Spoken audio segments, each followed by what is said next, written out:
evening, everybody. Welcome to the Frontline Club. Thank you for coming this evening. In a moment, I'll hand you over to John Everard, who will be chairing tonight's discussion. But before I do so, if I can just ask you to switch your phones to silent. And when it comes to questions, if you can wait for the microphone, because we are broadcasting live this evening. So over to John. Thank you very much. Firstly, is the sound working? Can everybody hear? Yeah, okay, I'm getting lots from the back. Thank you, everybody, for giving up your evening to come tonight. As you know, tonight we're going to be discussing North Korea. And I'm honoured to be able to chair a meeting with two very distinguished experts on North Korea.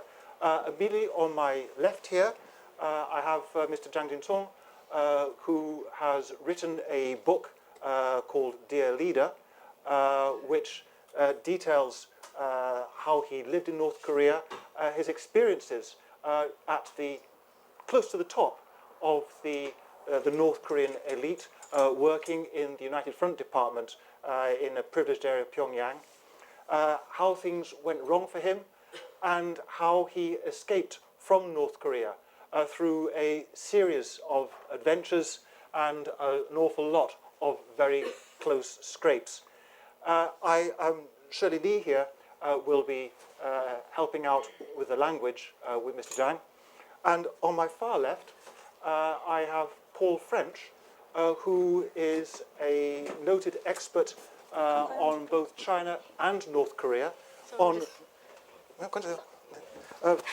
North Korea, he has written extensively and most recently has published a book called North Korea, State of Paranoia, which discusses not only how North Korea came to be the way it is, a very scholarly analysis of North Korean history, but also dedicates a certain amount of space to discussing where North Korea might go from here.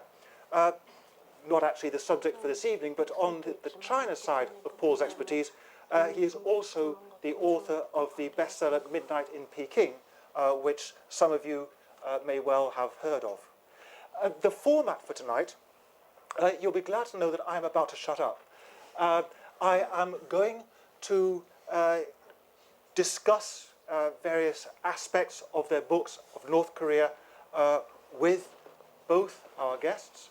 I'll probably spend around 20 minutes on each one, if you like, and then at, I hope, around 7:45, I will throw the floor open and take questions and answers. So I hope everybody learned a lot from this evening, and that you, if you come with burning questions, that you do get answers to them. Perhaps I could start with Mr. Jang. Yes?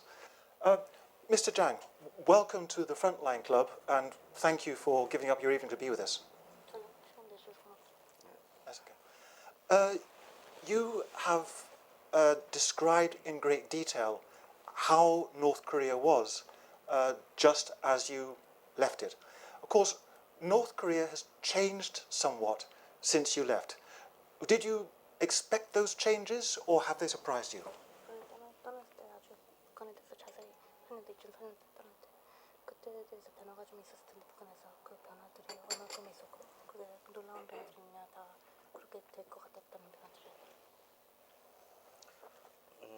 제가 북한을 떠날 때는 김정일 체제였죠. 지금은 김정은이로 바뀌었는데 많은 변화가 있다고 봅니다.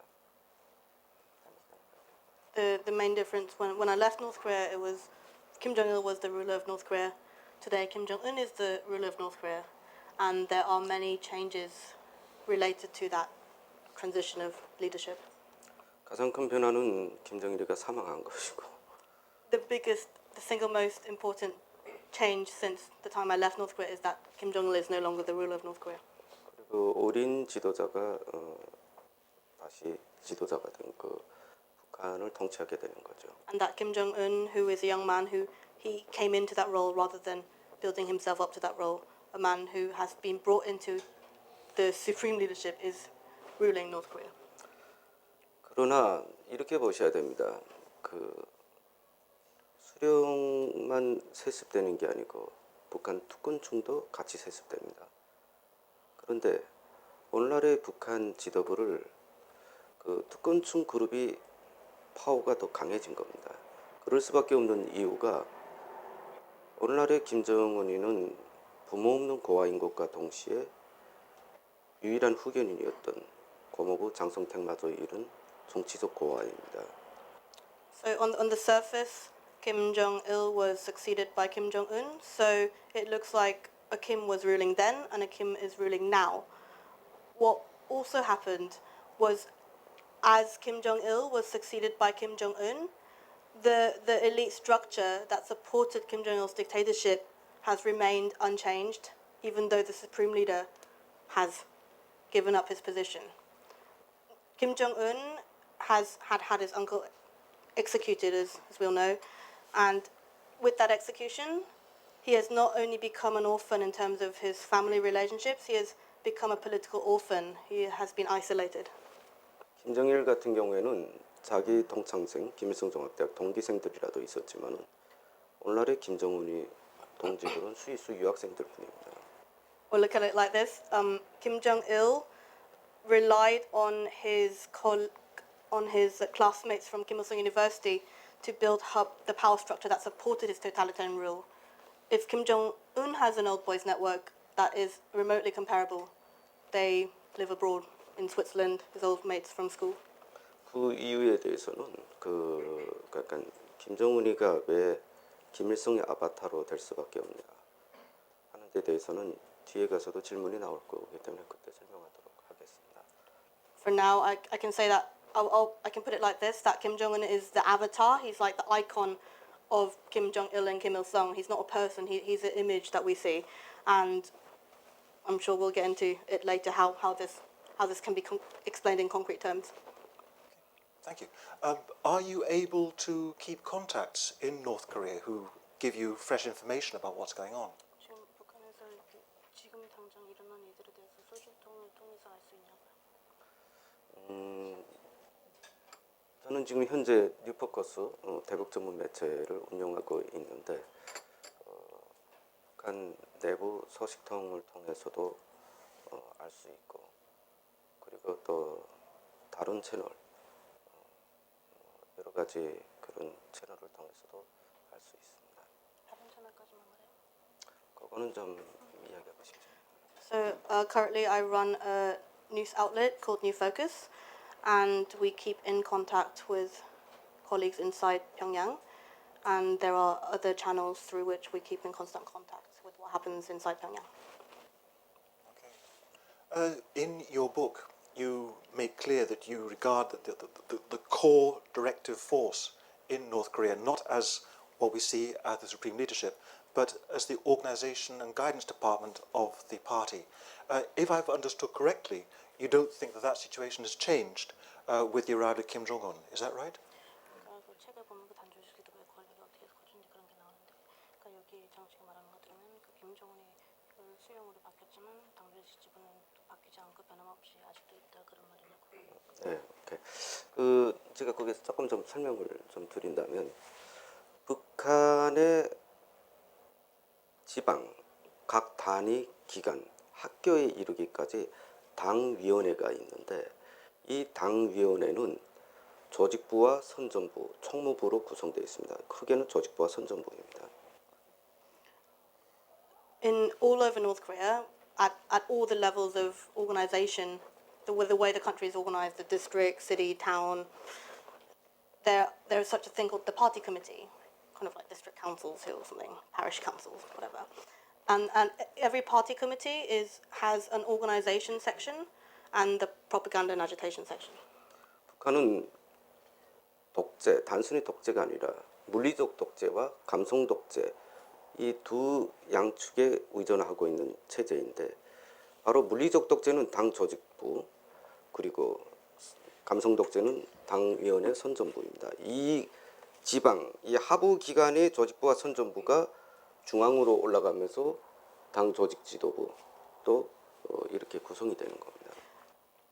North Korea is a totalitarian system that if you look at it structurally, it relies on two mechanisms of control. One is physical forms of control, and that is the organisation branch of each party committee at every local level, all nationwide. And the other side of North Korea's totalitarian control mechanism is the emotional dictatorship, which dictates what emotions you may respond with to a certain situation. For example, fear for something, happiness for something, hatred for someone. And these are two pillars that maintain the totalitarian control, the control and the legitimacy of the state. And these party committees that exist nationwide at the lowest levels of society, at the most fundamental basic units of society, they ultimately report up to the organization and guidance department of the Korean Workers' Party. This is the totalitarian brain center of North Korea. 이 당 조직 지도부의 파워에 대해서 이야기하자면 5개 권력을 이야기할 수 있습니다. 제가 짧게 설명을 드리겠는데, 첫째는 인사권입니다. 외부 언론이 2인자라고 말했던 최령의 총정치국장도 이 당 조직 지도부에서 임명을 합니다. 그리고 두 번째는 당 생활 지도권인데, 이게 뭐냐면 그 당위원회들이 있는 그런 조직부를 통해서 당 생활 지도와 당원들이 생활 지도와 관리를 하는 겁니다. 세 번째는 제2소 종합권입니다. 북한의 모든 정책과 대내외 정책, 실무와 관련해서는 이 당 조직 지도부를 거쳐서 최고 지도자로 올라가게 되어 있습니다. 네 번째는 그 검열권입니다. 당 조직 지도부의 국가보위부, 정치감찰 조직에 소속되어 있는 이유가 바로 여기에 있습니다. 다섯 번째 권력은 수령 경호권입니다. 최고의 권력이죠. 이 5개의 내부 권력이 바로 김정일이 1인 지배체제를 가능하게 했던 김정일식의 비밀 정치, 내부 정치였던 겁니다. The organization and guidance department, its powers can be seen in 5 channels. The first is the right to fire and hire all the highest positions. Any position that matters in North Korea is appointed by the OGD's personnel section. For example, the outside world thought Chae Ryong-hae was the second most powerful man in North Korea. Well, who fires him and hires him? The OGD's personnel section. There is no second most powerful man or third most powerful man in North Korea, other than who gets to appoint those positions. The second power of the OGD, the Organization and Guidance Department, is the guidance section, the party guidance section. The guidance is the supreme leader's will as enforced by the OGD. So it has a right to look into every single entity, organization, district of North Korean society and guide how you do things. The third is the proposal section. Every policy proposal, anything you want to propose at the local level, national level, these proposals need to be sent up through the channels of the OGD during Kim Jong-il's time to be signed. There is no law, there is no constitution in North Korea, but the ruling Kim signature. That is the only thing in North Korea that makes something have legal force. And it's got to go through the OGD channels to be signed by the ruling Kim. The things are different now. The fourth power of the OGD is the surveillance and purging. They run the Ministry of State Security. Every single prison camp in North Korea, its director is appointed directly by the OGD surveillance section. This is the secret police system of North Korea. The fifth part of the OGD, possibly the most significant one, is its exclusive. It's that it controls the bodyguards of the ruling Kim, which numbers into 100,000. Yeah. Okay, thanks. So you've made clear that Kim Jong-un is, I think you used the word, an avatar of power. And you've explained in some detail how the organisation and guidance department of the party actually controls the country. It seems to me that what you're saying effectively is that a lot of Western analysts have got North Korea wrong, that the real power doesn't reside with Kim Jong-un, nor does it reside with the Central Military Commission, which a lot of people had thought was the central organ. In fact, it must be a handful of people right at the top of the Organisation and Guidance Department who actually run North Korea. Is that correct? 진짜 김정은의 권력의 그 소스가 아니라 예를 들어서 토양 합작들이 다 틀린 거냐고 님이 여태까지는 국무부가 좀 그 중심을 잡고 있다, 김정은 권력을 잡고 있다, 그게 아니라 단조직 실득의 제일 위에 있는 그 부장들이 북한의 권력을 쥐고 있다고 보면 되냐고. 그렇죠.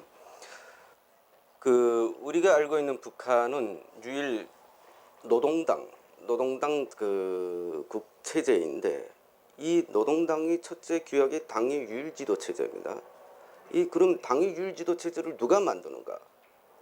군부가 만들고 내각이 만들고 이것이 아니고 당 조직 지도부가 만드는 겁니다. 김정일이가 30년 가까이 당 조직 지도 비서 겸 부장으로 일을 했었는데 김일성 사망 이후에도 이 자리를 겸직하고 있었습니다. 그러니까 김정일 사망 이후에 외부 언론이 그 2인자, 3인자라고 했던 사람들이 지금 7명 중에서 5명이 사라졌어요.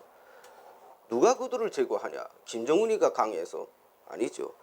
바로 이 당조직 지도부 인맥 파워. 그동안 김정일 때부터 꾸준히 쌓아왔던 이 인맥 파워가 결정을 하는 것입니다.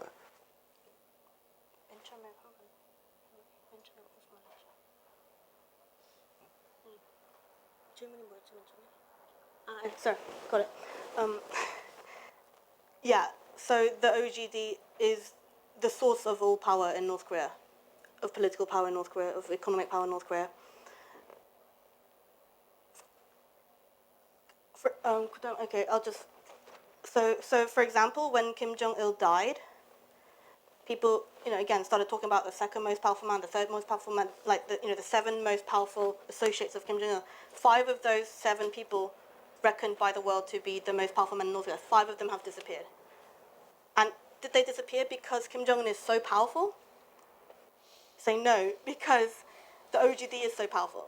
The OGD was built up by Kim Jong-il for 30 years. Kim Jong-il came into power as the OGD party secretary and OGD director. The party secretary is, for each department, there's a party secretary and an administrative director. He held both posts, the political side of it and the operational side of it. Even when Kim Il-sung died and the general party secretary is like nominally the head of North Korea because it's ruled by the Korean Workers' Party, not by the government or military.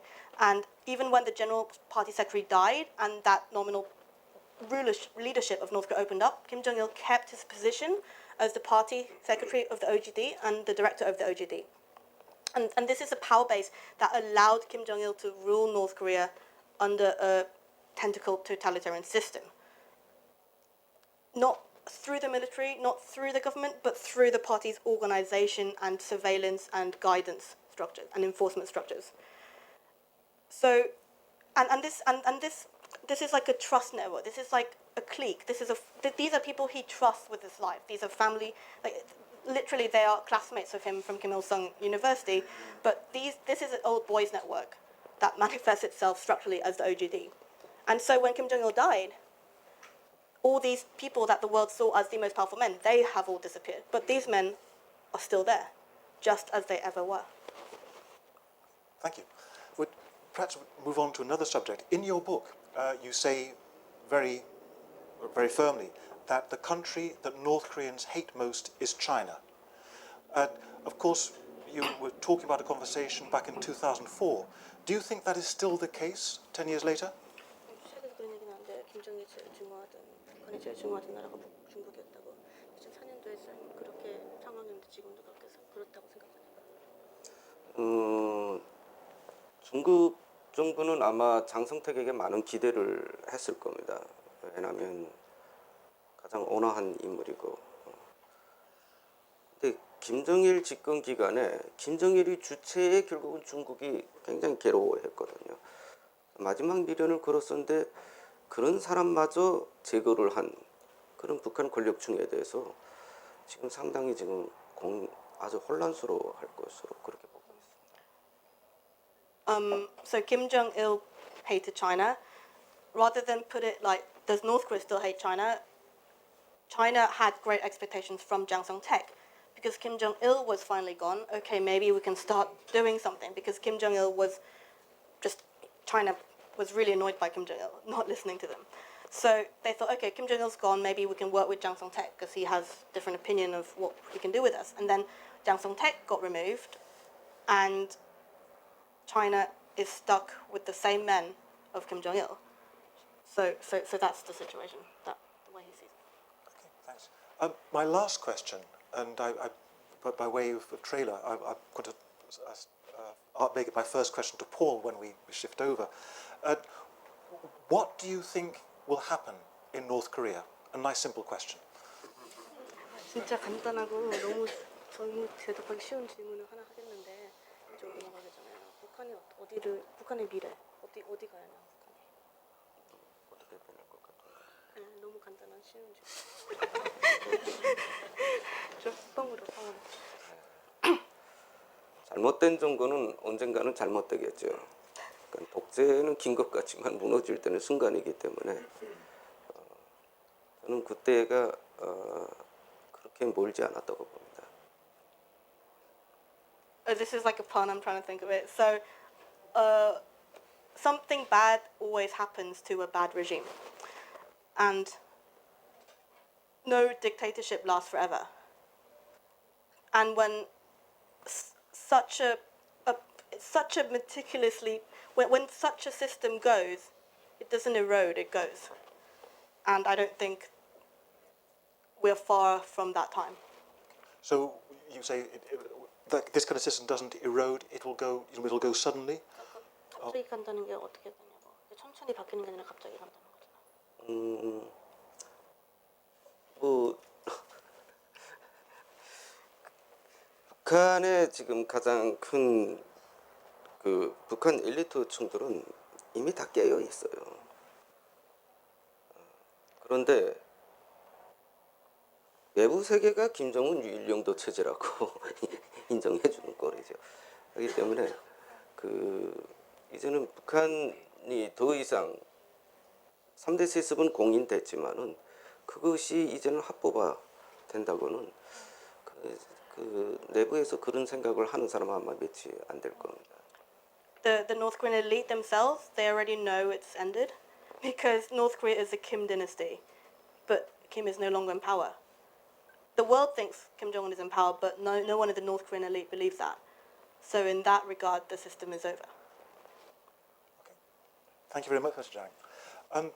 As I said, I'm going to move over now and invite Paul to set out his thoughts. And as I indicated, Paul, would you like to start off by responding to the same question? What do you think might happen next in North Korea? Well, because everything that Mr. Jang says and in his book is fascinating stuff, because we haven't really heard much from inside the United Front Department and the OGD before. This is really terror incognita for us, and how we check it all out and everything is going to be another issue. But of course, it's fascinating. The problem seems to be that, of course, Kim Jong-il had this really 20-year run-up to the leadership when his father Kim Il-sung was in power, and he was moving into that and creating his legend, creating his cult of personality. Kim Jong-un has not had that. He was almost thrust into the job. It wasn't quite sure. We had all the debate around, is it Kim Jong-il? Is it the other one? There's another brother who's been arrested at Disneyland with a Dominican Republic passport, and another one down in Macau. I mean, absurd stuff. And then we get Kim Jong-un. What I think is clear, though, in becoming very increasingly clear in the last couple of weeks particularly, has been that Kim Jong-un's attempt to consolidate power in a traditional Kim clan North Korean way, by purging, by creating a legend, by showing your hard man credentials, is not working. All of this legend, wherever it comes from, the North or South Korean intelligence or wherever, about feeding his uncle to the wolves, all of the bizarre Dennis Rodman thing, did he shoot his mistress before he married this other one? All of that, it doesn't matter if it's true or not, all of that indicates that he has not managed to consolidate power. And the reason for that is that the South Koreans, of course, President Park in South Korea has restarted talking about reunification. And now whenever we hear the word reunification from South Korea, we know that they mean collapse. Right? What do we do when this thing collapses? But when she talks about reunification, the North Koreans called her a whore, right? So if she was to actually use the word, we don't know. And then, of course, we've seen China leak through Japan, and nothing really leaks in China, right, unless they want it to leak. So there's leaked their contingency plans for a collapse or chaos, as they was called it, which of course was very interesting because there were lots of things there that we knew and have been done before. that there would be containment camps, whatever you want to call them, across the border in Jilin province, across the Yalu, for North Korean refugees. There would be concern. And also the line that we haven't heard before, of the leadership, that, again, if there's a collapse, a sudden bang and a takeover by someone else, any forces of resistance to that would not be allowed to establish themselves on Chinese soil. So if the Kim was to be ousted by the military, and I think that, you know, whatever the power of the OGD, the military is still a factor in North Korea that we have to think about, that Kim Jong-il would not be allowed, Kim Jong-un would not be allowed to establish some sort of resistance back in. Clearly, both these countries, South Korea and China, at either end of the country, are thinking that Kim Jong-un is not consolidated power, that things are very fractious, that everything is in flux, and that the scenario we're still looking at is that any day, you know, without us knowing, it could go on for the next 10 years. This is always the thing about North Korea, right? Could go on forever, could go pop halfway through this meeting, right? We just don't know. If it does, someone please let us know. Yeah. It's bound to be tweeted by someone, so... Yeah. So, if I've understood you right, and I think you go with some of this around the book, although various people have looked for flexibility in the regime, the ability to reform and to respond to the new international situation, and domestic situation for that matter, in which the North Korean regime finds itself, you don't seem to think that it has that kind of flexibility. Am I right? Yeah, as far as we know, I mean, the point that I think is always worth making about North Korea versus, say, China, is that China came up with, right, pragmatism, that's what that word that always goes with China. They came up with this brilliant idea, which was Chairman Mao, 70% good, 30% bad. So that means he's definitely majority still good. He's a god. Picture stays in Tiananmen Square, all the rest of it. But it gives you 30% wiggle room, right? To say, yeah, but he might have got a few things wrong. The chairman had to think about a lot of stuff, right? So he's bound to have got a few things wrong. We can tweak those.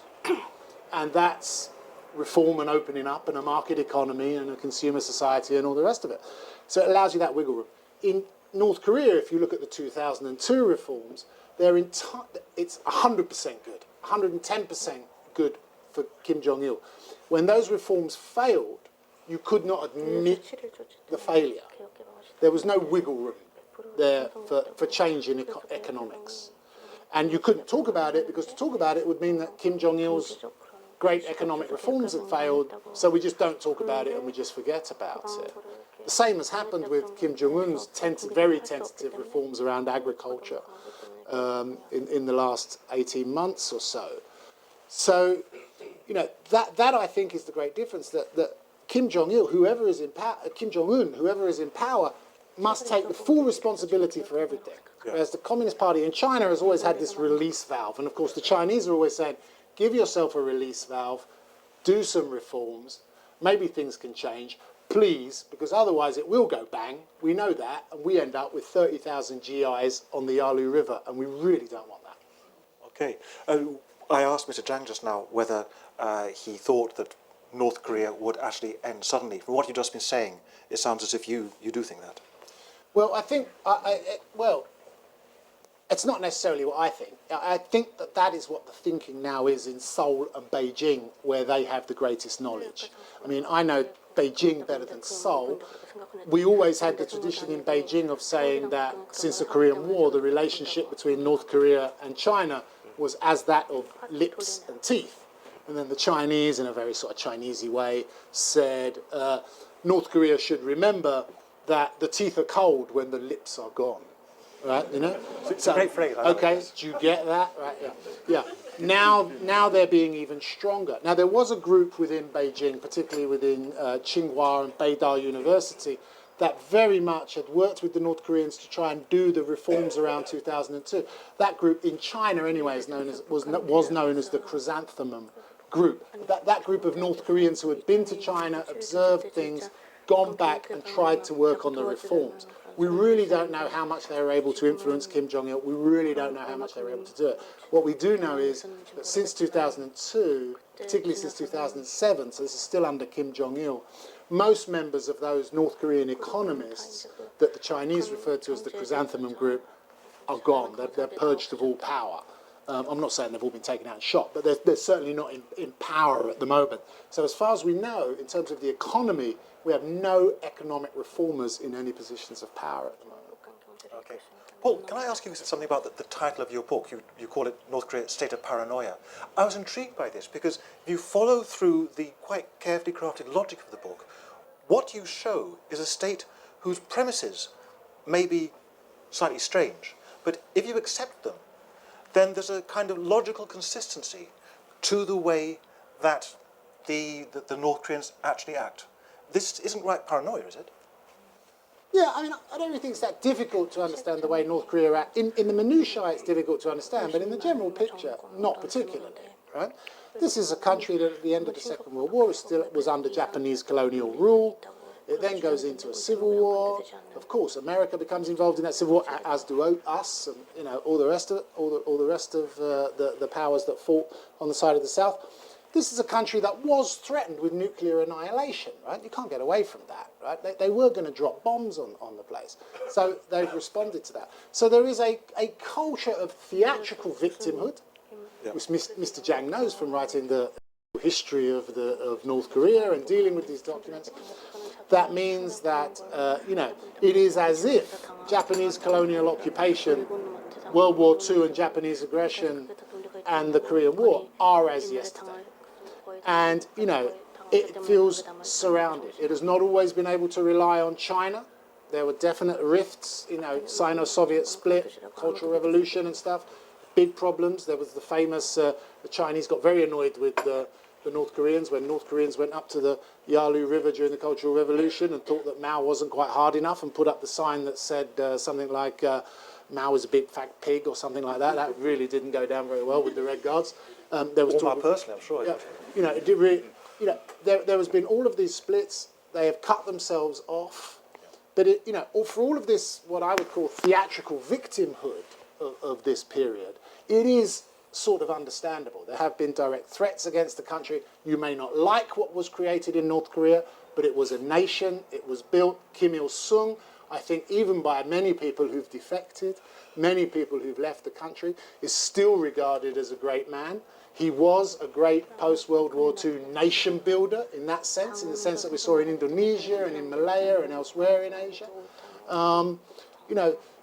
This idea, in its totality is sort of a very compelling idea.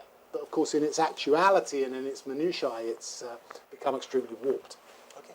Paul, in your book, one recurrent theme is the importance of the economy in shaping North Korea and in shaping North Korean responses.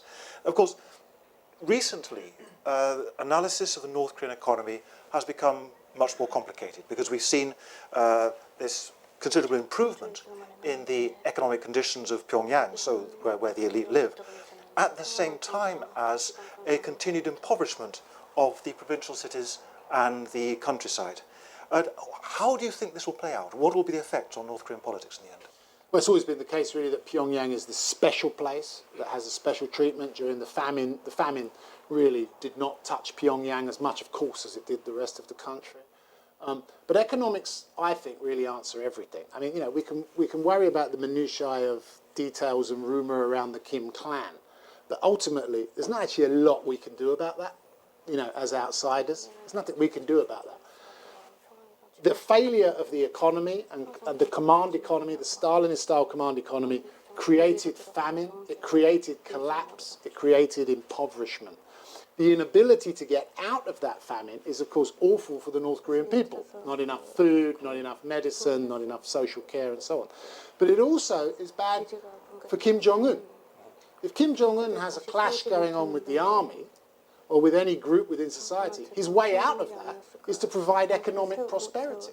The way that the leaders of China's Communist Party got themselves away from the army was just to grow the civilian economy to such a size that the army sort of became subordinate to it in the way that it is here, right? And yet we still are essentially in the Songun or military first period, right? And he is not grasping the nettle for whatever reason, and I don't know that reason, because obviously I'm not in the OGD. of economic reform. So he still has to be reliant on the military, and the reason for that is that the only people in North Korea who have the ability to move anything around, whether it be international aid, pharmaceuticals, food that is grown, food that isn't grown, to move trains, to move anything at all, is now the military. They are the only logistical organisation. They are the army, but they are also FedEx and DHL and everything else. The post office, they move everything. Right? And so that gives them enormous amounts of power. The only way of rebalancing that power back to Kim Jong-un, you may not think of it this way, as the sort of civilian authority, Yes. right? You know, is to improve the economy and move the balance back to that branch of government, which is, of course, what China had to do as part of its reforms to move away from militarization to civilianization of the economy. Okay, thanks. I promised you both earlier just a couple of minutes to sort of make any points to the gathering that hadn't come out during the questions. Mr. Jang, is there anything special that you would want to tell the audience here?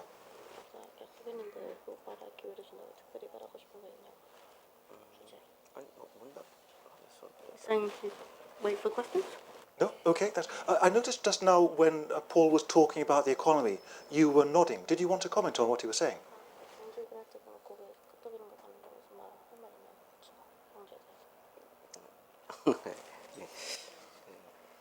네, 참 좋은 말씀 잘 들었고요.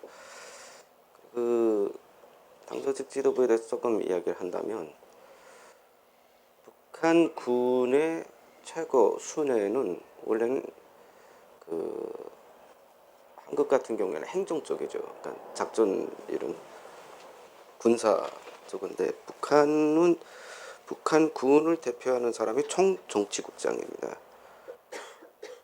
그러니까 이것은 군 행정보다도 정치를 더 우선한다는 것을 의미하는 것이고, 그리고 실제로 이번에 당 조직 지도부 부부장 출신이 총정치국장이 아예 돼버렸어요. 그러니까 우리가 북한이 성군 정치한다는 것은 주민들에게 공포 정치를 극대화하기 위한 계엄 통치인 것이지, 군에게 권력을 주게 되게 되면 그것처럼 무서운 게 없는 거예요. 그러니까 북한 군은 무기일 뿐이지 그건 군대가 아닙니다. 당의 무기일 뿐인 거예요. 그러니까 우리가 북한의 권력 구조에 대해서는 이건 좀 이렇게 명백히 하고 이해를 많이 좀 하실 필요가 있고. Saying in most countries in the world, the military chief is an operational / strategic / command guy. In North Korea, it's the opposite. It's the political informant, the head of the General Political Bureau, which was Choi Ryong-hae before he was replaced by Hwang Byung-seo, who is the OGD military guy for generations. So an OGD guy now heads the most powerful post in the North Korean military. And because of the way the surveillance structures work in the military, it's no different from the rest of North Korean society. It's not operations first, it's not structures first.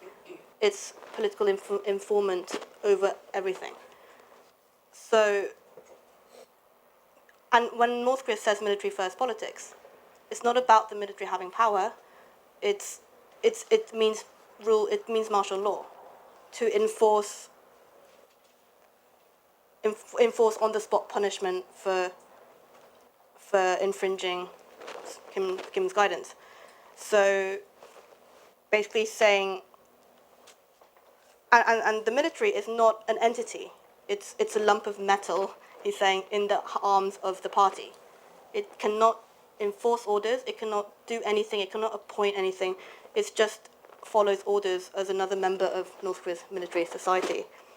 And so saying maybe we should start looking at how this structure affects how we read North Korea's economic operations. Thank you very much. Paul, is there anything you'd like to tell the gathering? Well, the only thing I think is interesting that comes without offering a spoiler for Mr. Jang's book is that really his troubles start with a lost South Korean magazine, right? If he hadn't have lent that magazine to his friend, and if he hadn't have lost it, he might still be in North Korea. Right? That's the turning point of his life, is a lost South Korean magazine that he was not supposed to lend to someone, and did, because it was fascinatingly curious. And it seems to me that in the sort of 15 years or so of travelling to North Korea, that North Koreans access to the outside world via various ways, not physically, but able to access stuff, has really radically changed. So in the last 15 years, we have seen the border with China become very porous. More North Koreans, perhaps mostly in Pyongyang, have VCD technology or DVD technology, basic computers, and we have seen more people through various means, pirated DVDs, VCDs or whatever, see South Korean soaps, Chinese soaps, South Korean movies. Now we see more memory sticks, USB sticks coming in full of downloaded South Korean magazines, South Korean books, South Korean literature, Chinese movies, and so on like that. It seems to me that that is one thing that has changed immensely. Now, I don't claim that simply looking at the South Korean edition of Marie Claire is going to lead to a revolution, but it is interesting, and it's something that wasn't available to anywhere near as many people 15 years ago. I think that we're all trying to understand what the impact of more and more people in North Korea gaining exposure to particularly South Korean and Chinese media, films, entertainment, literature, poetry, and so on, will be. What does it mean as that exposure grows? What do your life aspirations become? How much do you understand what you're being told? How much do you believe at the end of it?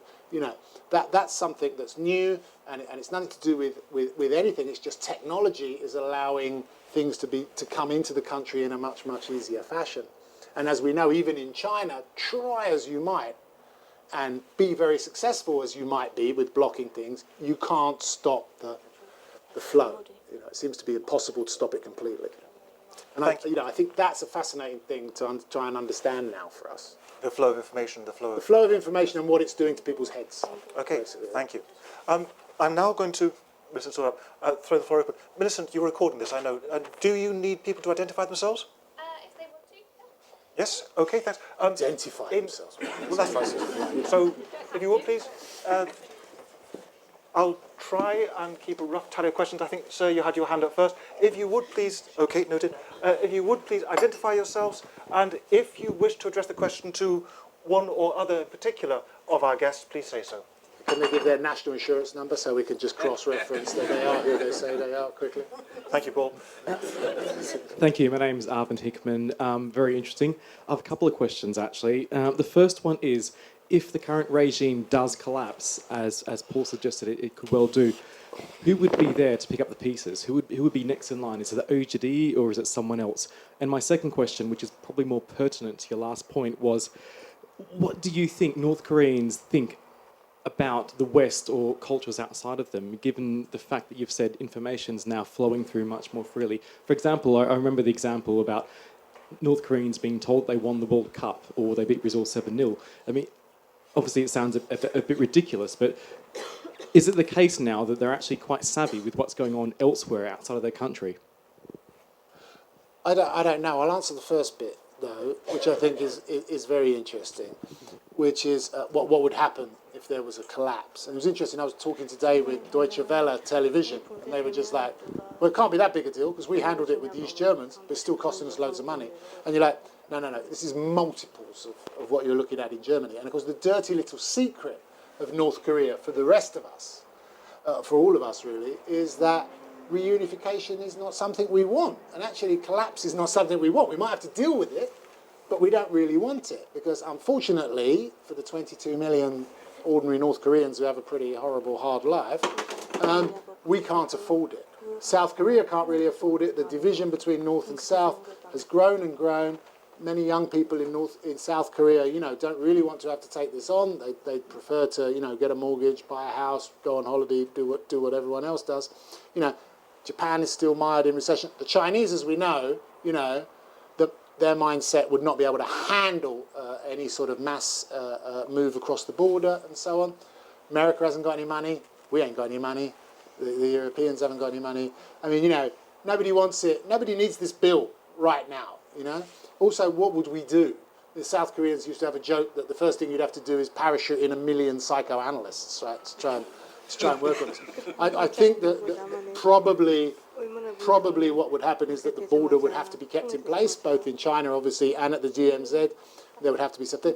Lots of concerns that we can't just have North Koreans roaming in South Korea. They can't become a slave or a cheap labour force. We can't have, it would be very, very difficult. And the only thing you can explain is that East Germany's economy and agriculture and ability to look after itself was far in excess of what North Korea's is at the moment. The average East German's knowledge of West Germany and Western Europe and outside was far higher than most North Koreans is at the moment. So really the old analogy that everyone used to run with German reunification and Korean reunification, I think is now just over. The disparity is just far too great. So it would probably be a process of containment. But who knows? Again, it's why everyone, has started to talk about it. Is it really the issue everyone in South Korea wants to talk about? Not really. They'd like to talk about how they're going to get more money and be more successful and go to Paris on holiday and have a new day. Is it really what China wants to talk about? No, China would like to be dealing with Tibet and Xinjiang and Uyghurs and of course Taiwan and all the rest of it. It doesn't really want to be dealing with this border. But I think people are alarmed enough in both capitals to say, we really need to we need to put some resources on this. So, and it's going to become an international problem as well. There's no way we're going to be able to just sit back and say to South Korea, your problem. Because North Koreans are going to be everywhere, we're going to have to deal with everything. We're so off the map with Korean reunification, if it happens with a bang now, that it's sort of impossible to predict, I think. Okay, thank you, Paul. Doesn't stop me having a go. Do you want to say that?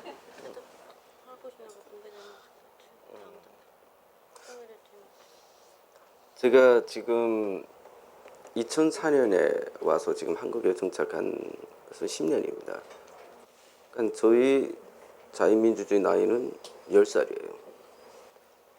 제가 아직 미성년자입니다. 제가 이 말을 하는 이유가 있습니다. I left in 2004, so I've been out in the outside world for 10 years. And in terms of the world outside North Korea, I'm underage, and there's a reason why I'm saying the same thing. 물리적 통일, 눈에 보이는 통일보다도 가장 고민해야 될 부분은 정서적 통일, 눈에 안 보이는 통일입니다. 그러니까 북한 주민의 인민성을 어떻게 자유민주주의 국민성으로 바꾸는가, 이것이 가장 큰 넘어야 될 숙제의 원동기입니다. A lot of people rightly worry about, the kind of physical implications of collapse or unification or any change in the status quo in terms of economic, security, refugees, all these things. But because I know how difficult it has been for me, and let me add, this is a guy who had full access to South Korean culture because his job was to localize the North Korean elite for South Korea. And after 10 years, I am still underage for the outside world. And if we do not begin to think about the emotional cost of kind of recovering the lost humanity of the North Korean people, no matter what happens at the top, no matter what leadership comes in, or the people are not going to be ready to enjoy what they are entitled to because they do not know what they're entitled to. 미국이 이라크를 군사적으로 점령했지만은 그게 평화가 없듯이 북한을 아는 사람들이 북한을 잠정적으로 통치를 할 수밖에 없는데 그 잠정적인 기간은 남한과의 차이를 좁혀가기 위한 그래서 남한 정부와 그 합의를 할 수 있는 이런 북한의 과도 정부는 합의 정권이 돼야 되겠죠. 그래서 그 황장엽 비서가 탈북한 이후에 그 한국 정부가 그 망명 정부처럼 그렇게 구성을 했었습니다. 황장엽 비서를 그 순회로 하는 해서 고위 탈북자 엘리트 출신들 해서 그 국가안보전략연구소에서 그 초기 그거를 했었는데 이게 김대중 정부 들어오면서 이게 없어져 버렸어요. 그 기능이 완전히 무력화됐고 지금도 제가 그 남한 정부에 계속 요구하는 것은 탈북자 2만 5천 명을 통해서 남한 정부는 통일 훈련을 해야 됩니다.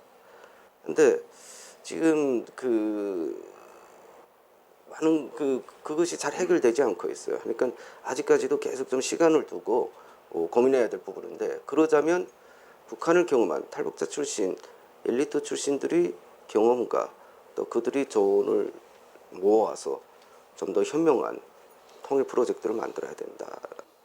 그것이 돼야 된다고 저는 그렇게 보고 있습니다. When Iraq fell or it was invaded and a new system was tried, US tried to put a new system onto it, and it could only fail because it was enforced from the outside. People did not have an understanding of what was happening on the ground in Iraq, what the Iraqi people wanted or what they needed, or how they formed their society, how their structures worked, how their trust networks worked. People did not understand how Iraq worked. And in North Korea, it's no different or worse, probably, whether the outside world is ready to deal with the North Korean people. When Hwang Jung-il defected to South Korea, he was the party's international secretary for North Korea. He created the philosophy of Juche. When he defected, the South Korean government at that time began preparations for a sort of exile government in terms of these are the structures that will help build up, revive the existing structures in North Korea according to a system that is not run by a totalitarian system. And all the kind of exiles with operational knowledge, systemic knowledge, how institutions, healthcare, whatever, worked in North Korea were brought into this to help prepare for the transformation of North Korea when it was no longer ruled by a Kim. As South Korea entered the era of the Sunshine Policy, this was removed from existence. It was destroyed as if it never existed because the investment became in investing in the status quo of North Korea. How can we keep this regime going? And now we have to start from scratch. And things have become even more urgent than they were in '97. And there are 25,000 North Korean exiles in South Korea at the moment, more than that. And if the world is going to be ready for a North Korea of more than 20 million people, and it's still not ready to talk to 25,000 North Koreans, we have a long, long road ahead of us because we need to learn to engage with how the North Korean mind thinks. And so I've been lobbying the South Korean government for a long time to start seeing these exiles as the beginning of understanding and dialogue with the North Korean psyche. And I really wish we could start understanding that this is not just a physical problem, it's a psychological problem as well. Thank you very much. So I think you were next. You? Yeah, hello. Yeah, my name's Tony Platz. I've been to North Korea 4 times since 2001.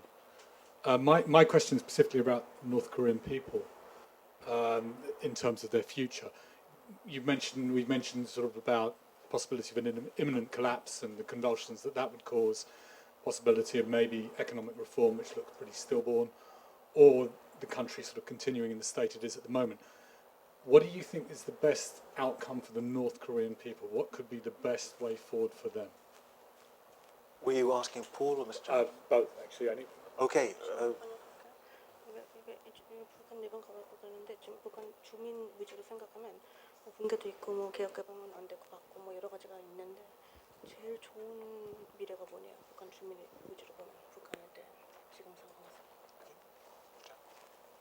제일 좋은 결과가 뭐냐? 중국처럼 개혁 개방 과정을 거쳐 가지고 자유민주주의로 편입되는 것이죠. 갑자기 자유민주주의로 바뀔 경우에는 한국이 부담스러워거든요. 그러니까 이러한 차이들을 서서히 좁히자면 그게 아마 제일 바람직하지 않냐 싶습니다. He's saying, as you said, reform does not look like an option, but that is the best option, is to push for reform in North Korea the way it happened in China, because it is possible to do that. And if anything happens suddenly, everyone loses, not just the North Korean people, but the world loses. It's a lose-lose situation. The best thing we can do now is to begin understanding North Korea so that we can encourage that kind of slow and gradual progress. Paul? Well, it seems to me that that's absolutely correct. That, everything could go pop and that could be chaos. The best would be reform along something like the Chinese lines, which is far from perfect, but would be something. And it also seems to me that the Korean people, both in North Korea when various little options have been allowed, like markets and various trading companies have been allowed, are just as savvy as Korean people in South Korea and in and overseas Koreans around the world. What it needs, to go back to the problem of the North Korean leadership not being able to admit that they're wrong about anything, is that it needs some sort of reform process like Deng Xiaoping's that says and can convince you that it's true, that, to get rich is glorious.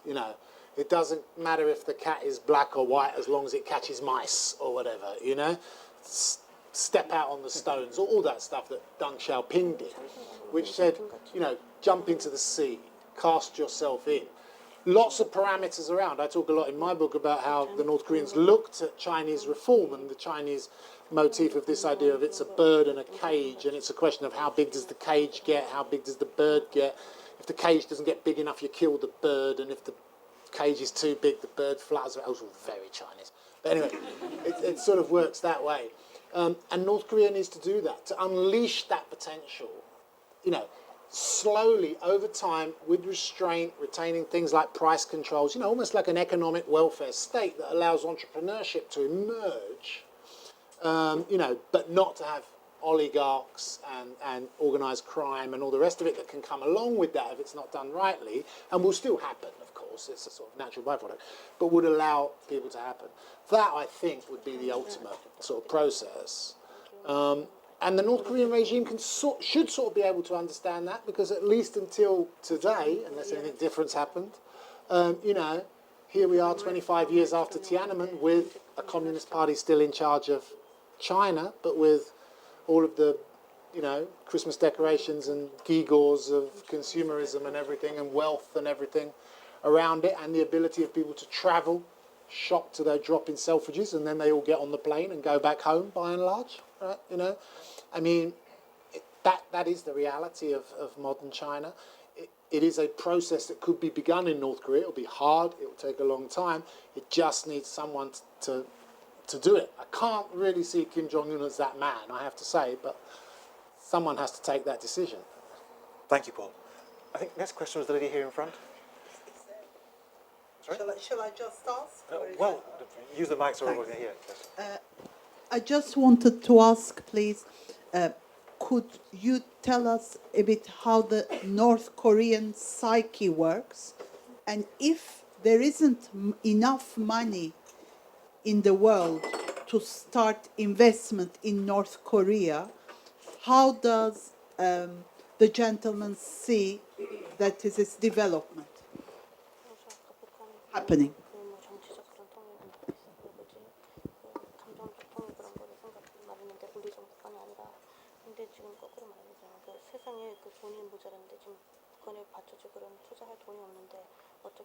While she's interpreting, other questions? Hands up. I'll take you at the back next to her.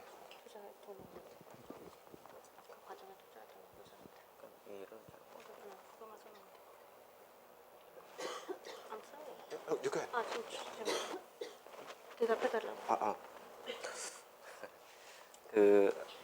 앞에서 제가 잠깐 그 설명을 드렸었는데 결국은 이 정서적 준비가 안 되게 되면 아무리 큰 돈을 쏟아부어도 안 되는 거예요. 그러니까 저는 그것을 이야기를 한 겁니다. He's saying maybe it wasn't clear that no matter how much money you have to invest in North Korea, if the people are not ready, if the world is not ready to understand how North Korea works, it will all go down a sinkhole. So the point is not to put money into it, is to put kind of trust into it. It's to kind of start talking with those who can talk, with those with expertise, first-hand expertise. But how does the North Korean psyche work? 북한 정서적 맞춰준다는 게 뭐냐? 뭐가 맞춰준 거예요? 맞춰준다기보다도 북한 주민들이 그 체제에서 체질화되고 앞서 말씀드렸던 감성 독재에 세뇌됐던 그런 이질감들을 극복하고 또 그 극복하도록끔 도와줘야 된다. 뭐 이런 뜻입니다. So the North Korean people have lived in this system. They've grown used to it for half a century, and when that system changes or is gone, they've got to realize what possibilities and opportunities are available other than the system, the only system they know. That's what he means by not quite a psyche, but the kind of bottom line habit. They need to be ready to take what's available, to start working for what they know, to start seeing the possibilities of what they can do once this oppressive enforcement is gone. Okay, thank you. Gentleman in the back. I have a question for Mr. Jang about the referral of North Korea to the International Criminal Court. Are you confident that it will have an impact on the human rights situation inside North Korea?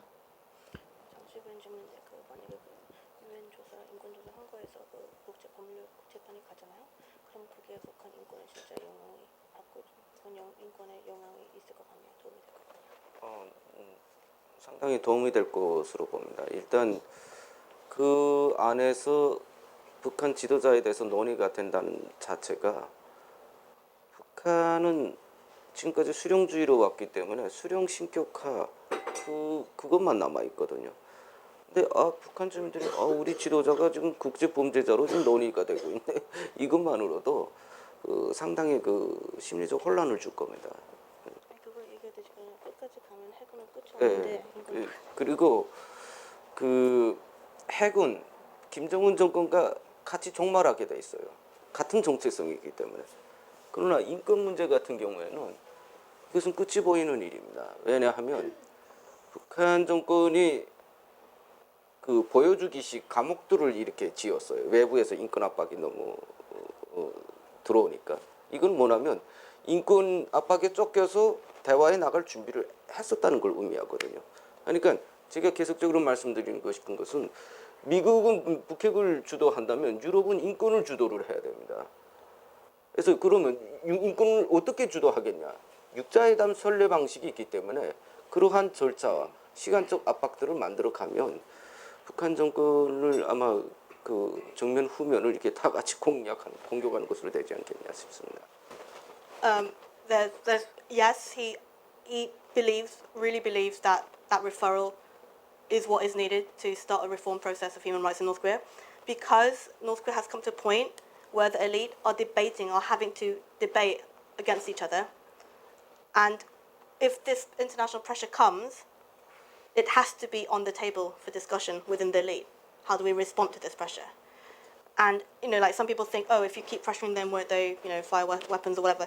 But until now, state-level dialogue with North Korea has been limited to the security issue. And the security issue is there. So because the security, like for example, the nuclear weapons development, it is intimately tied to the regime because North Korea needs dialogue more than the world needs to dialogue with North Korea, because that is how it sustains itself, is this investment, state-level engagement. And so the more you talk, you cannot resolve the security issue through state-level dialogue, because that is what it's there for. It's there to sustain the dialogue for a purpose. Whereas with it will never be resolved through that state-level dialogue. But with regard to the human rights issue, the security issue can only go away when the regime goes. But the human rights issue is not like that.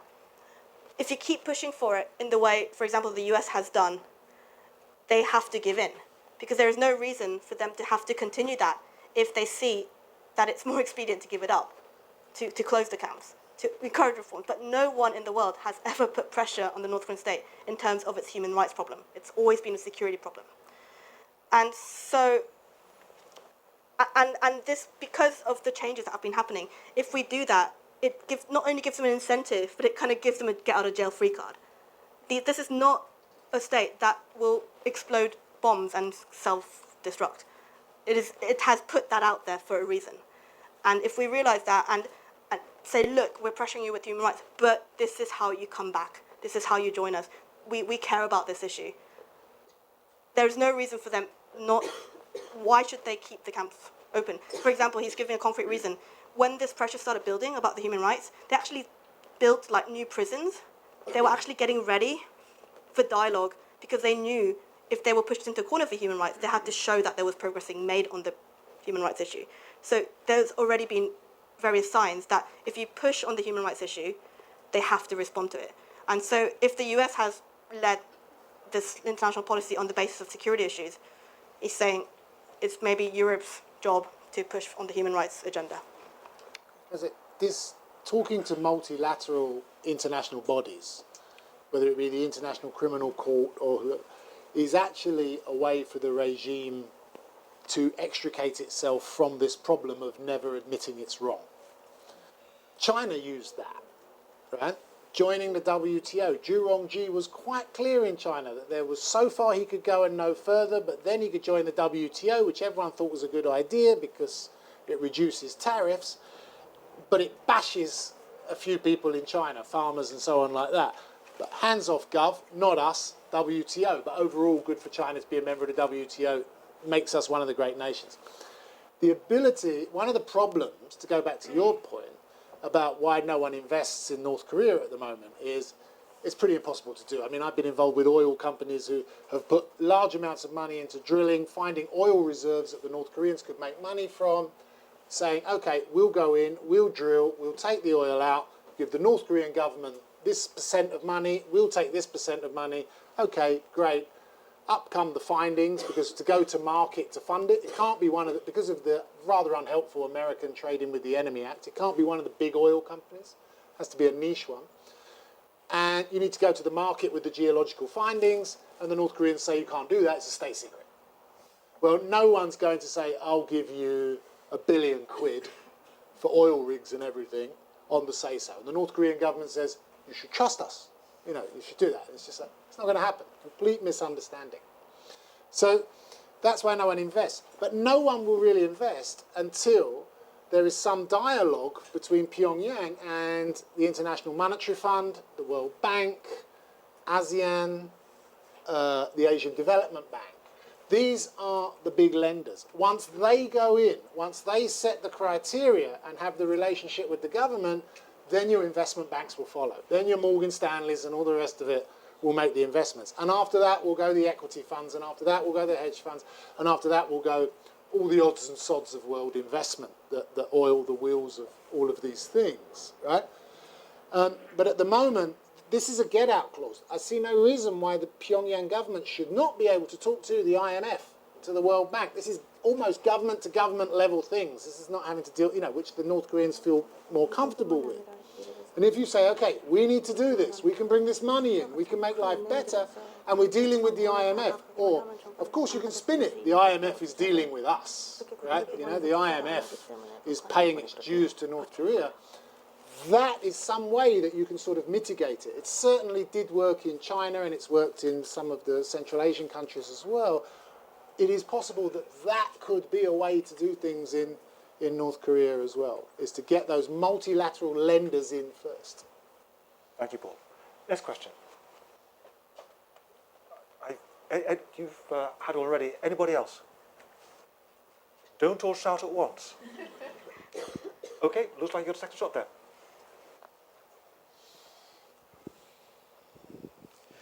I'm just curious if there is anybody, within the North political landscape, whether it's underground or not, who might be a champion of reform.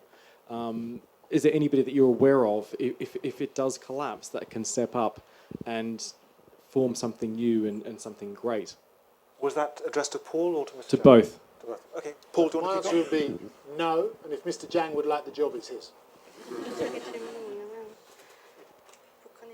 공백이 생기잖아요, 권력 공백이. 그럼 그거를 쥐면서 앞으로 이어갈 그런 그룹이 있냐고, 북한 안에서, 북한 사람들 중에서. 북한 내부 엘리트들도 자존심 있는 사람들이 있을 것이고, 보다 중요한 것은 자유민주주의를 경험한 엘리트들, 탈북자 엘리트들이죠. 이 사람들도 필요하다고 봅니다. 그러니까 그 권력 공백 상황 속에서는 이런 안팎의 이런 뭐 그런 합의라든가 그런 연계가 있어야 되겠죠. 그러면 충분히 뭐 가능할 수 있다고 봅니다.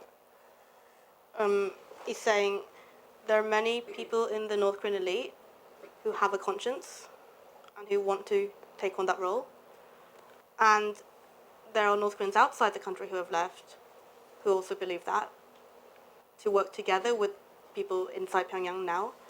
And once given the opportunities, because the power system of the current police state has eroded to the point that people can actually start being pluralistic in their levers in terms of how the elite politics works, how the power structures work.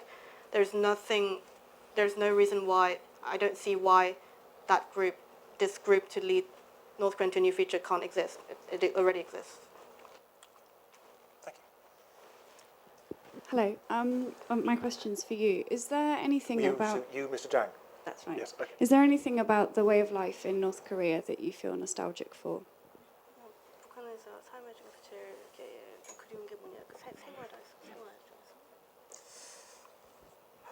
북한도 사람 사는 세상이니까 아무래도 연애할 때겠죠. 연애 중에서 뭐가요? 아니 뭐 끝까지만 얘기를 해서. 아니 북한 연애가 특이하다는 거예요? 여기 연애요? 아니 약간 뭐가 제일 뭐 어쨌든 좀 들어봤어요. Yeah, he's saying North Korea is a country full of people just like any other country, and I miss North Korean dating. And I'm like, what about North Korean dating? I'm sure she'd like to hear. He's like, no, I'll stop there.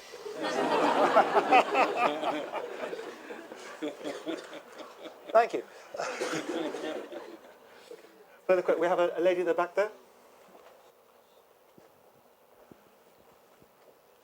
Hello. Can I try a question on the nuclear issue, but coming it from a slightly different angle and seeing if I understand what you're saying?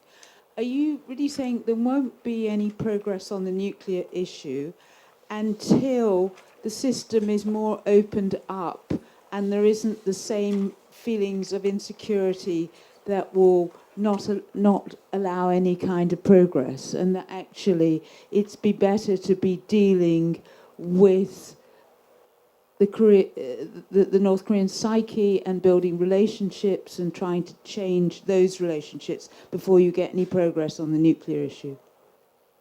Was that addressed to Paul or to Mr. Jang? I don't mind, or both. Okay. Paul, do you want to kick off? Well, very simply, North Korea has nuclear weapons. It is between two countries that have nuclear weapons, at least, South Korea by proxy of the United States, and Japan by proxy of the United States as well. China, of course, has its own nuclear capability. It is a nuclear brinksmanship. It is a card to play. It is one that I don't think, John can actually speak to this himself. He shouldn't stay out of this that much. As a British ambassador in Pyongyang, he had access that most of us would sell our grandmothers for. But it was, well, at least I would.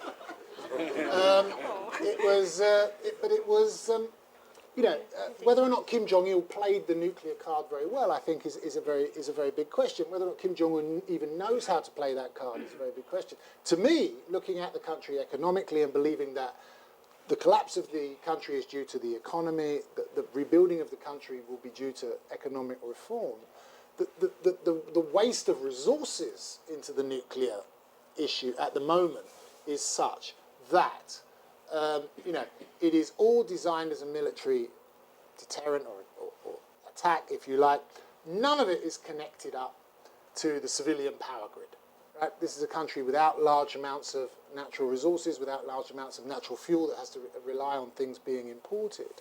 But it has nuclear capability. Yet even central Pyongyang has continuing blackouts. The situation in Tier 2, Tier 3 cities and the countryside, of course, is far, far worse. And yet here is the capability to light the country, to take the country from darkness to light, and it's not being used. And I know I'll tell an anecdote of John's, because he's being very much the chairman tonight. He's seen it. But driving around, seeing absolute pylons erected going out of nuclear reactors that make it appear that it could be connected to the civilian grid, except for the fact that there's no wire between the pylons, but it appears to be that way. That's the sort of thing you get to see when you're an ambassador roaming around in the Jaguar, the only Jaguar in Pyongyang. So that was, that seems to be one of the great wastes of the regime. That here is this power source created, and yet none of the North Korean people are benefiting from it. It's all going into the military-industrial complex of North Korea. Yet it could have the lights switched on. It could have, it could have industry turning, it could have agriculture working, it could have light, heat, operating theatres working for longer hours than they do at the moment. All of those things are possible. Thank you, Paul. Mr. Jang, do you want to say anything about that?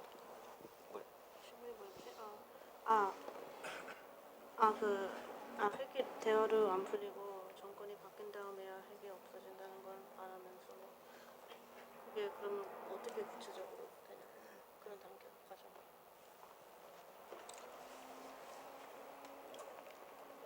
그 대답은 단순합니다. 그 김정은 정권이 끝나야 하죠. 북한 정권이 붕괴되어야죠. 그러니까 북핵 폐기를 위해서 대화를 하는 노력이나 시간보다도 차라리 붕괴시키는 방향이 더 빠른 길일 수도 있을 겁니다. Just really simple. How to, the nuclear issue, how to resolve it, is for the Kim regime to go. And when he means go, I'm just clarifying because I've had this debate with trying to translate that into the English language world. It does not mean collapse. It does not mean invasion. It does not mean it means go. This oppressive system where politics overrules everything must go. And the world, if the world cares about the security issue, if security issues are a concern, the best way to do that is to find ways of making this system go. Thanks. I've been invited to comment, and without necessarily saying my grandmother in the process. I think that firstly on the energy point, that yes, you could have a civil nuclear program in North Korea that would supply energy needs. It would be a hideously inefficient way of generating the energy that North Korea needs. North Korea has a lot of coal, and it has got some thermal power plants. Famously, there's the #1 power plant in Pyongyang. Somewhere there must be a #2, but I never actually found it. Anyway, there's a #1 power plant in Pyongyang, which churns out filthy black smoke and electricity in almost equal quantities. It would cost a tiny fraction of what the regime spends on the nuclear program to simply put in decent generators and decent chimneys. I remember once going to a newly built hydroelectric plant, of which the regime was very proud, and sure enough there was a dam and there was water and turning turbines. We went down and illegally looked at the turbines. We weren't supposed to, and we saw they were actually made in Norway in 1937. They'd simply imported rather rickety second-hand turbine from somewhere or other. I mean, again, a tiny investment in better turbines would have paid enormous dividends. Coming back to the central question of the nuclear issue, I think there might have been moments in this great debate where North Korea might have been prepared to negotiate away its nuclear capability. But I don't think it is now. I think the regime is now completely dedicated to it. And sadly, I have to remind everybody that we're holding this debate at a time when the North Koreans have put a tarpaulin over the entrance to their principal nuclear test site, which typically is what you do in the last 24 hours before you conduct a nuclear test. You do it so that the wicked imperialist satellites can't see your thank you, can't see you the nuclear device that you're bringing in. So the omens are really not good. Next question. Hi. There, thank you. You were speaking earlier about there being an arm of the regime that deals with controlling people's emotions, and I was just wondering how people are allowed to express their joy. How do people have fun?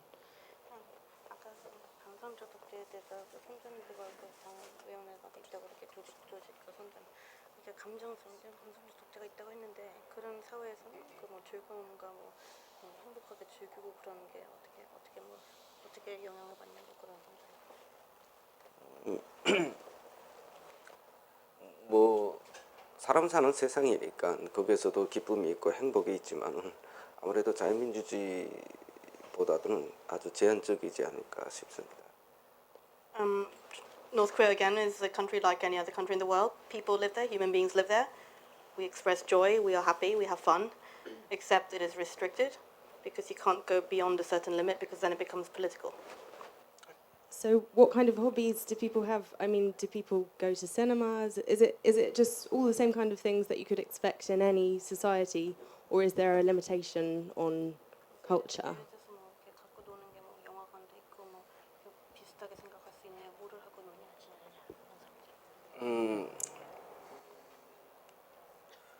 북한 문학 예술계에서 주인공은 김일성 한 사람뿐이에요. 그러니까 그래서 금방 말씀하신 것처럼 외국물을 몰래 들여다가 오히려 거기에서도 쾌감을 얻는 것이죠. 그러니까 이렇게 생각하시면 됩니다. 한류라고 하는데 한국 드라마는 이미 북한을 점령했어요. 이미 감성 독재는 서서히 깨지고 있다고 보시면 됩니다. There is only one protagonist in all North Korean culture. It is the supreme leader. And there are many supporting casts in that story of the supreme leader. But they are all types, they're all stereotypes. The only person that exists in North Korean culture, movies, whatever, is the supreme leader. And that's why, as Paul said earlier, you know, the USBs, the technology coming in has allowed the North Korean people to access outside media, including what's called the Korean wave, you know, the soap operas, that kind of stuff. And there's this thing that the North Koreans say, North Koreans and South Koreans say, is, forget the Korean wave conquering the world. The Korean wave has conquered North Korea's emotional dictatorship because people enjoy these things more than the story of the supreme leader. Well, no, I mean, you know, to get syrupy and sentimental for a moment, as economists often do, I think... Economists? Soft, sentimental? Yeah, soft. Yeah, it's much misrepresented in the last few years. Yes, right. You know, if you're in Pyongyang, if the weather is nice, and you can go to a park or somewhere, there you will see North Koreans. You know, not having to watch anything controlled by the state, just having picnics, sitting in the park. And, you know, this is 22 million people who at the end of the day fall in love with each other, make love with each other, get married, have fun. I'm sure Mr. Jang is the same as every other North Korean man I've ever met and loves a good dirty joke, pint of beer after work, bit of football. They love their football, you know. I mean, on that level, this is the saving grace ultimately, and will be the saving grace of North Korea ultimately, is that those are the things that people like. Why are there not more refugees from North Korea? Why are there not hundreds and hundreds of thousands of refugees from North Korea? Because it is so difficult to leave with your family. And if you leave on your own, your family will be persecuted. And what is more important to really most of us than anything else? It's our family. The idea of leaving for yourself but not knowing what happens to your family and your loved ones and your close friends and work colleagues is so hard. It comes through so well in Mr. Jang's book and when he had to do that. But, you know, to walk... So what do? You put your head down, you work on, you know, and you grab those moments in the park when you can and those love affairs when they come along and all the rest of it, and those dirty jokes and pints of beer and football matches when you can, you know. And that's really the essence of North Korea, and that's what will carry Korea through, I think, ultimately, you know, even though the arduous march may turn into something much, much worse in future. But, you know, at the picture we get of North Korea, because North Korea doesn't let us film or talk to people and so on, is of 22 million robots. They are certainly not that in any way at all. They're 22 million people like the rest of us who care about their family and friends. Well, I'd certainly endorse that. Can I just add as a rider that under free publicity, the British Council from Tuesday are showing in their Spring Gardens headquarters a fascinating photographic exhibition photographs shot in North Korea last summer. And I raise this because they've got a rather nice sequence of North Koreans on the beach, simply splashing around. There's a wonderful shot, I remember, of a mother fussing over her son, who is absolutely delighted with a huge, inflatable, bright yellow duck that he's about to take into the sea. So ordinary human fun of that kind in North Korea too. Millicent, can we take another question, or are we... Okay, I think the gentleman right in front of you. Hi, I'm Martin Alexander. much of what the West sees is in Pyongyang, the Truman Show of North Korea, and people on beaches and so on are not the ordinary people of North Korea. Mr. Jang, could you tell us how fear and punishment rule the emotional lives of North Koreans? And can you say a little bit more about who you're allowed to love?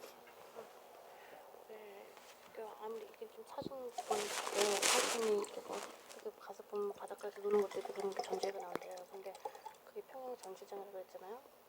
북한 전시장에서 아무리 행복한 게 보여도 북한 사람들 인생을 즐기잖아요. 사람이니까, 인간이니까. 그렇게 즐기지만 항상 공포를 갖고 사는 게 있지 않냐고. 그게 북한 인간이랑 다른 나라 인간이랑 아무리 겉으로 보기에는 서양 사람이 가서 보기에는 똑같은 생각을 살고 있어도 그 공포감은 북한 사람은 알고 있지 않냐. 짧게 말씀드리겠습니다. 약간 북한 주민들에게 항상 그 의식하며 살아야 될 것이 뭐냐면 3대 밀족 연좌제입니다.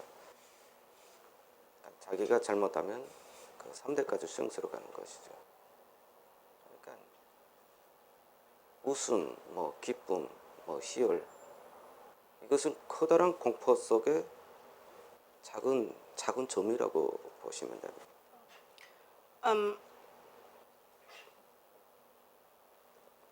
More so, it's not so much a Truman Show, but it's not so much a Truman Show as in the point of, as in it's deliberately being made. You know, it's not like a deliberate facade, but it is people trying to find peace and happiness and humanity in a system which is fundamentally inhumane. And if the world only sees the humane things, maybe they should realize, as every North Korean lives, with extreme fear. No North Korean is exempt. Like the prison camps, it may affect, I don't know, 1%, 2% of the population in numbers, but it affects 100% of the population in who they can be.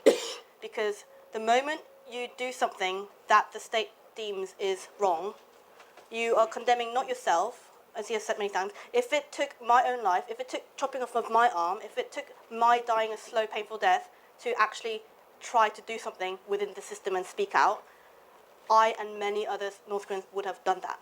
But to do anything in this system that challenges the guidance of the supreme leader requires you to get blood on your hands. You have to condemn your partner, your children, your loved ones, your parents, because doing anything that goes against the system of the supreme leader means, by the system of guilt by association, your entire,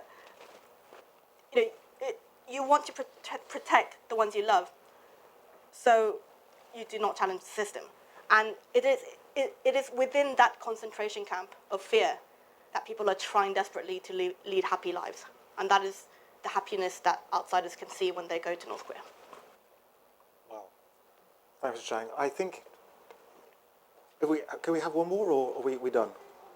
Okay, I think we're about to run out of time, but I'll take one more. The lady there. Yes, sure. This is a question for Mr. Jang. You rose to prominence in North Korea as a poet, and I'm wondering if you still write poetry.